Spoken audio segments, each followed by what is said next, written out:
America ने गजा में लड़ाई को लेकर दुनिया के सामने इजराइल को एक बार फिर नसीहत दी है। अमेरिका ने कहा है कि गजा के रफा में जमीनी लड़ाई इजराइल की गलती होगी और इससे निर्दोषों की जानें जाएंगी। हुआ यह है कि इजराइल हमास युद्ध शुरू होने के बाद जैसे जैसे गजा के बाकी हिस्से तबाह होते गए वैसे वैसे गजा के आम लोग रफा की तरफ भागने लगे। अब खुद अमेरिका का मानना है कि इन लोगों के पास रफा के अलावा गजा में कोई सुरक्षित जगह नहीं है। चलिए विस्तार से बताते हैं कि अमेरिका ने आखिर इजराइल से क्या क्या कहा है। दरअसल अमेरिका के राष्ट्रीय सुरक्षा सलाहकार जैक सुलिवन ने बताया है कि इजराइल के प्रधानमंत्री बेंजामिन नेतन्याहू और अमेरिकी राष्ट्रपति जो बाइडेन के बीच फोन पर बात हुई है। सुलिवन के मुताबिक बाइडेन ने बताया कि वो इजराइल द्वारा गजा सिटी और खान यूनिस की तरह ही रफा में बड़ा सैन्य अभियान चलाने की आशंका को लेकर क्यों इतने चिंतित हैं। इसके आगे सुलिवन ने बताया 10 लाख से ज्यादा लोगों ने रफा में शरण ली है। वे गजा सिटी से खान यूनिस और फिर रफा गए। अब उनके पास कोई सुरक्षित जगह नहीं है। गजा के दूसरे प्रमुख शहरों को बड़े पैमाने पर तबाह कर दिया गया है। सुलिवन ने कहा कि इजराइल ने अमेरिका या दुनिया को ये योजना नहीं बताई है कि वो कैसे और कहां उन नागरिकों को सुरक्षित पहुंचाएगा।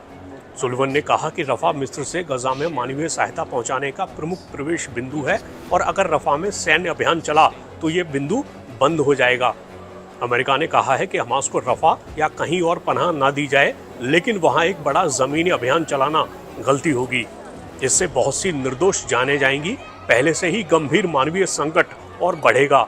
गजा में अराजकता बढ़ेगी और इजराइल अंतर्राष्ट्रीय रूप से और अलग थलग होगा।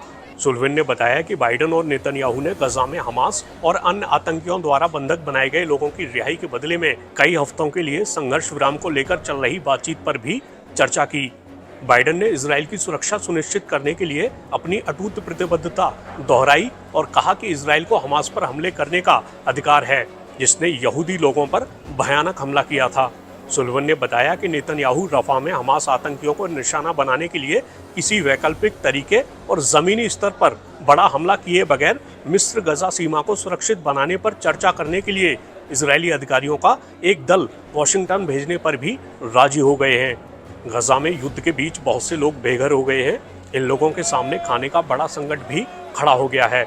ऐसे में अगर जल्दी से हालात में सुधार नहीं हुआ तो गजा में आम लोगों से जुड़ा संकट और बढ़ सकता है।